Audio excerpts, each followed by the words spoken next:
Goku, the Saiyan who turned yelling into a power source and made gravity training look like a Sunday jog. We get it, he's strong, but is he the strongest? That's where things get spicy. Today we're diving into 10 anime characters who could straight up humble Goku. And I'm not talking about give him a good fight. I mean fold him like laundry and walk off like it's just another Tuesday. These aren't just strong characters. These are reality breakers, logic defiers, and flex masters who operate on levels even the Dragon Balls can't fix. From psychic meltdowns to multiversal hacks, cursed energy, and sheer raw disrespect. These are the characters who don't just beat Goku, they redefine what power even means. So grab a Senzu bean, power down your scouter, and let's count them down. This is Top 10 Anime Characters Who Could Beat Goku. Starting the list with number 10, Mob from Mob Psycho 100. Mob may look like a shy middle schooler who gets bullied into giving up his milk money, but don't let the bowl cut fool you.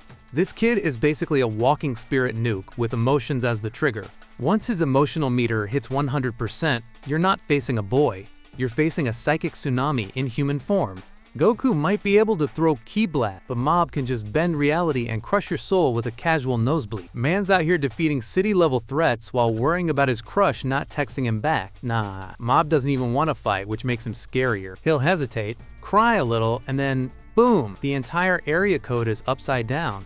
And Goku loves a good fight. He'd definitely push Mob to 100% just for fun and get absolutely folded by an existential breakdown. It's like poking a bear that's also a black hole. Mob has tanked time-freezing psychic attacks, mind-controlled buildings, and literal god-tier Esper tantrums. And the best part? He never trains. No hyperbolic time chamber, no gravity chambers, just raw puberty and trauma. If Mob ever hits 200%, I'm convinced he rewrites the DBZ canon and makes himself the main character. And let's not forget, Mob once went full cosmic horror mode and erased an entire spirit being from existence like it was a homework mistake. Goku could go Ultra Instinct, Super Saiyan God, Super Saiyan God, Super Saiyan with a Red Bull, and it still wouldn't matter. Mob sneezes and Earth is a DLC. Mob wins. Goku cries Shigeo Kageyama, the silent goat. On number 9, Gojo Satoru. From Jujutsu Kaisen, Gojo is that guy. The sunglasses, the attitude, the I know I'm hotter than you energy. This man has main character syndrome in someone else's anime, and yet he earns it. Gojo isn't just overpowered. He's disrespectfully overpowered. His power isn't just strength, it's making you feel irrelevant. And Goku? Goku ain't ready for that ego damage. Gojo's infinity makes him literally untouchable. Like, you try to punch him, and your fist just gets stuck in a never-ending loop of awkward space-time. Goku could throw punches faster than light, and they'd all get friend-zoned by Gojo's cursed technique. Man built his defense like it's on airplane mode. And don't even get me started on domain expansion. Infinite Void gives your brain all the information in the universe at once. Goku's strong, sure. But is he ready for Gojo turning his brain into a Windows XP error message? Ultra Instinct won't help when your neurons are buffering. Plus, Gojo's the type to roast you mid-fight, drop a sarcastic one-liner, and still have time to fix his hair in the reflection of your tear. Goku's honorable. Gojo's toxic. Advantage. Gojo. Let's be honest. If Gojo and Goku fought, Gojo would spend the first 5 minutes talking smack, blink, and Goku would be suspended in space-time like he's in a loading screen. There's no counter, no workaround, just vibes and infinity. And if Goku somehow managed to hit him, congrats. Gojo still regenerates, rewinds your taxes, and casually tells you his blindfold is just for fashion. This man went toe-to-toe with literal calamities and came out like it was light cardio. So yeah, Gojo solos, Goku gets cursed. Let's move on. On number 8, Rimuru Tempest from That Time I Got Reincarnated as a Slime. Alright, buckle in, because this pick is pure anime blasphemy. Rimuru Tempest is a slime, not a demon lord with 20 abs, not a warrior monk, blue blob. And yet, this little jelly bean could clap Goku with one wiggle. No cap. Let's start with the basics. Rimuru can absorb anything, like literally anything. Energy attacks? Slurp. Magic? Slurp. Entire dragons with daddy issues? Slurp. Goku's iconic Kamehameha would hit Rimuru and just become breakfast. This man is basically Kirby with a PhD in physics and bloodlust. But wait, there's more. Rimuru doesn't just eat stuff. He learns it, absorb an ability once, and it's permanently stored in the OP database of doom. This dude has a voice in his head, Raphael Senpai, who's smarter than Bulma, Whis, and Google combined. Mid-fight, Rimuru could analyze Goku's power level, his tactic, his McDonald's order history, and counter it in milliseconds. And don't sleep on that Demon Lord evolution. After absorbing an entire nation's worth of souls, casual genocide, Rimuru unlocked powers like spatial domination, time-stop immunity, and resurrection. Goku dies? Rimuru's already rewinding the fight like it's a Netflix recap. Rimuru, Goku is powerful. Rimuru is broken. He doesn't need Ultra Instinct. He has passive instincts, instant casting, magic nullification, clone warfare, and can casually reshape reality like it's Minecraft creative mode. Let's be honest, even if Goku went Super Saiyan Infinity plus Ultra mode, Rimuru would just look at him, calculate the math, and politely unalive him, and then maybe offer to befriend, because Rimuru is also wholesome. The most dangerous kind of wholesome. Final verdict, Goku's fighting spirit meets Slime God admin powers and gets deleted from the timeline. Rimuru wins. Goku respawns in Season 2. Up next, on number 7, Anos Voltigode from the Misfit of Demon King Academy. If names had power levels, Anos Voltigode would already win just by introducing himself. This man is literally called the Demon King of Tyranny. Tyranny, bro. Not hugs, not justice. Tyranny. You think Goku can beat someone who makes Satan look like a middle manager at Hot Topic? Anos isn't just strong, he's illegal. This dude was born OP, walked out of the womb, and probably bench pressed a nerd. He once killed a guy with the sound of his heartbeat, not even a punch. Just a thump and poof, soul gone, sent to the Shadow Realm, no return ticket. Goku's whole brand is about training, gravity rooms, years of grinding, dying, and coming back stronger. Anos? Nah. He casually rips apart reality, resurrects people out of boredom, and has a sword that can destroy concepts. Not swords, not people, concepts. He can unmake hope or punches if he feels petty enough. Goku goes Ultra Instinct? Cute. Anos just stands still and rewrites the laws of anime. Oh, you killed him? Don't worry. He'll just revive himself before his body hits the ground. Dude treats death like a minor inconvenience, like getting disconnected from Wi-Fi. Anos can regenerate, teleport, read your soul, and collapse a multiverse before breakfast. He once turned back time by glaring at it. Meanwhile, Goku's over here struggling with laundry and parenting. Respectfully, no contest. Two-hand, and the best part? Anos doesn't even break a sweat. He's calm, confident. With that smug, I beat the tutorial with my eyes closed smile, Goku would love the challenge. Right up until he realizes the fight ended before it started. Result, Goku gets blinked into non-existence. Anos doesn't flinch. That's a Demon King for ya. Now, on number 6, Saitama from One Punch Man. Yes, him. Baldy, caped cranium, the man who trained so hard his hair filed for divorce. You already knew he was gonna be on this list. Saitama, aka One Punch Man, aka Goku's worst nightmare in a yellow jumpsuit. Saitama isn't just strong, he's the joke about being strong, turned into a cosmic threat. He's the embodiment of overpowered absurdity. Goku's over here breaking limits every arc, dying, coming back, screaming for 20 minutes. Saitama? He did 100 push-ups, 100 sit-ups, and ran a little. And now he's swatting planet busters like gnats. Let's be clear, Goku can level mountains. Saitama can level plots. He punches so hard he broke the very idea of climax. Man sneezed once and messed up the moon's weather system. And that was before he started getting serious. The scary part? We don't even know his full power, because no one survived long enough to find out. People argue, but Goku gets stronger the longer he fights. Cool. Too bad the fight ends before he finishes his warm-up stretch. Saitama doesn't power up, he powers through. No transformations, no yelling, no drama, just a fist and the quiet despair of knowing you were never the main character. And don't forget the meta, Saitama exists in a parody universe. Goku follows the laws of shonen power scaling. Saitama follows the laws of memes and plot armor dipped in irony. Goku's playing Dragon Ball Z, Saitama's playing Gary's Mod with cheat codes. Could Goku land a punch? Maybe. But by the time he tries, the camera would cut to Saitama sighing in disappointment. Fight over. Goku gets sent to King Kai's planet with a single jab and a mild apology. Result, Saitama wins effortlessly. Goku fans cry in Kamei House. Up next on number 5, Haruhi Suzumiya from The Melancholy of Haruhi Suzumiya. You think this list couldn't get any more cursed? Buddy, let me introduce you to a literal high school girl with a ponytail and god power. Haruhi Suzumiya, anime's most dangerous existential threat who doesn't even know she's won. Goku's out here training in 500x gravity. Haruhi? She blinks and rewrites the universe because she's bored in class. She's unknowingly omnipotent. Repeat, unknowingly.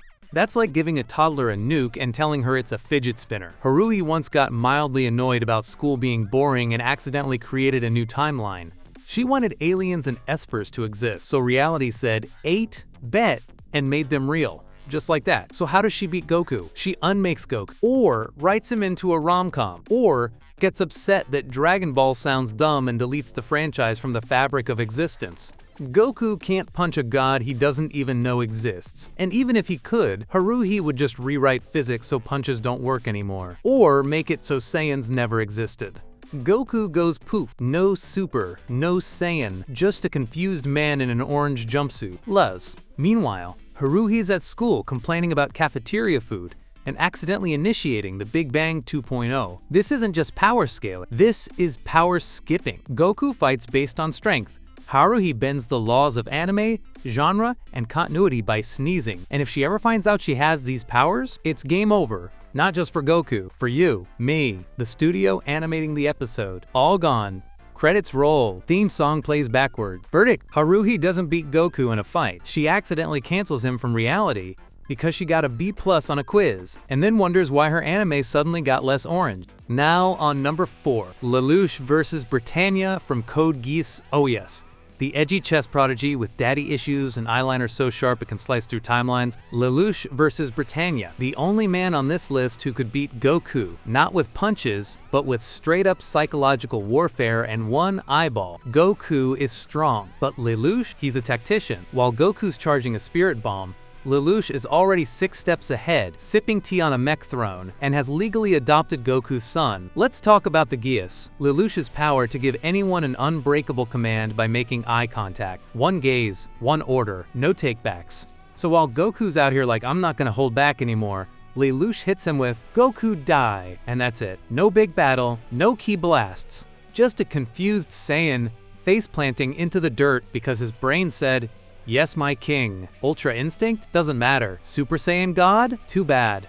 You can't dodge a thought command from a glorified anime light novel villain, but it gets worse. Lelouch doesn't even need to fight. He could just manipulate the Z fighters. Tell Krillin Goku's been holding back on birthday gifts. Tell Vegeta that Goku secretly calls him Bald Nappa. Suddenly Goku's got a civil war in his friend group, and Lelouch is sipping boba in a mech made of drama. He's not just a schemer, he's a drama queen overlord who turned the world into a theater for his own redemption arc. He beat Goku not with power, but with a monologue so emotionally devastating Goku might cry before he explodes. Verdict: Lelouch wins by pressing the plot twist button. Goku never stood a chance against the power of anime politics and tragic violin music. Now on number 3. Zaraki Kenpachi from Bleach. Kenpachi isn't just a captain, he's a walking war crime with no chill and no breaks. The man shows up to battles like it's open mic night at the apocalypse. No tactics, no finesse, just raw, unfiltered violence wrapped in a shredded Haori and killer vibes. Goku might be a martial arts genius, but Kenpachi? He's chaos incarnate. Molai. Let's start with the basics. Dude loves pain. He wears an eye patch that suppresses his power because fighting at full strength is too easy. Goku trains in 100x gravity. Kenpachi trains by stabbing stronger people until one of them stops moving. His spiritual pressure alone crushes buildings and floors, weaker enemies just by existing. He doesn't block attacks.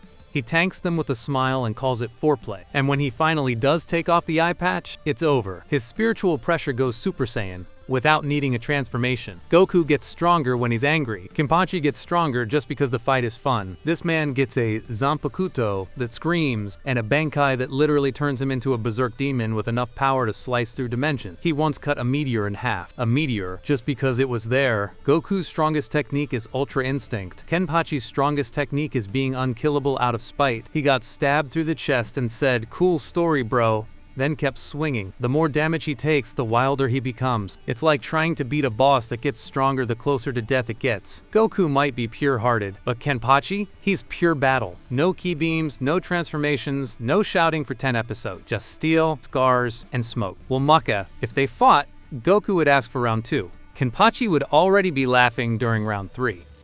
Up next on number 2, Escanor from the Seven Deadly Sins. Escanor, the man who's basically the sun's physical embodiment with abs. During the day, this dude is walking, talking power overload. At high noon, forget about it. He turns into the One, a literal god of strength whose power levels make Goku's Super Saiyan look like amateur hour. Here's the catch. Escanor's power depends on the sun. The brighter the sun, the stronger he gets. And at his peak, his strength literally dwarfs gods and demons alike. His ultimate move, the One, lets him wield power so devastating it can shatter mountains, annihilate armies, and casually flick away enemies like pesky flies. Goku might have Ultra Instinct, but Escanor has Midday Madness, where his power spikes so high he's practically untouchable. Goku's punches? They're like mosquito bites to Escanor at noon, and don't even try to throw energy blasts at him. Escanor's presence itself radiates a power so intense it could roast planets. Plus, Escanor is not just about raw power. He's got confidence and sass for days. His cocky smirk when he goes, "I am the sun," is basically a mic drop that shakes the universe. Goku might be all about honor and fighting fair, but Escanor? He's the embodiment of smug power, and he knows it. Now, the only weak spot is nighttime, when he's a timid little dude with zero power. But in a fight against Goku, guess what? Battles always peak under the sun, so Escanor's timing? Impeccable. Verdict? Escanor isn't just strong, he's a walking, talking, sun-powered nuclear bomb with charisma turned to 11. At noon, even Goku's Ultra Instinct won't save him from the literal power of the One. Finally, the guy who is on number 1, Yujiro Hanma from Baki. Say hello to Yujiro Hanma, the guy so terrifying that even earthquakes bow down when he steps into the ring. Goku might throw energy blasts and fight gods, but Yujiro, he fights with his bare hands and breaks mountains like toothpick. Yujiro is the strongest creature on Earth for a reason. He has raw, unstoppable physical strength, speed faster than the eye can follow, and reflexes sharper than a samurai sword. He doesn't need ki or magic. His entire body is a weapon. Imagine a human who can casually snap steel bars, crush skulls with one finger, and punch holes through solid concrete walls. That's Yujiro. Unlike Goku, who powers up through training and transformations, Yujiro was born unstoppable. He's the guy whose presence alone causes animals to flee and buildings to crumble. He laughs off pain, absorbs hits like a black hole, and moves with the fluid grace of a predator who's eaten way too many energy drinks. Plus, Yujiro's fighting style is brutal and precise. While Goku is busy throwing flashy moves, Yujiro will exploit every tiny weakness, breaking both body and spirit before you even blink. Now, here's the kicker. Yujiro's strength isn't just physical. His psychological warfare? Insane. He can crush your will with a stare. Goku might save the universe, but Yujiro could probably win a fight just by intimidating him into submission. Verdict? If Goku fought Yujiro, it wouldn't be a battle. It'd be a brutal masterclass in why Yujiro is the apex predator of anime fighters. No energy blasts, no transformation, just raw, primal power that laughs in the face of God. So there you have it, 10 anime characters who could turn Goku from Saiyan warrior to side character real quick. Whether it's broken powers, god-tier flexes, or just raw anime nonsense, these legends aren't just strong, they're unfairly strong. Now don't get me wrong, we love Goku, but even Ultra Instinct can't save you from reality warpers, death gods, and walking cheat codes. Who did we miss? Think there's someone else who could take Goku down a notch? Drop it in the comments. I read them all, even the spicy one. If you enjoyed this power scaling chaos, make sure to smash that like button, subscribe for more anime matchups, and hit the bell so you never miss a battle breakdown this epic. Thanks for watching, stay overpowered, and remember, in anime, there's always someone stronger, and they probably don't even need to scream to prove it. Peace out, legends!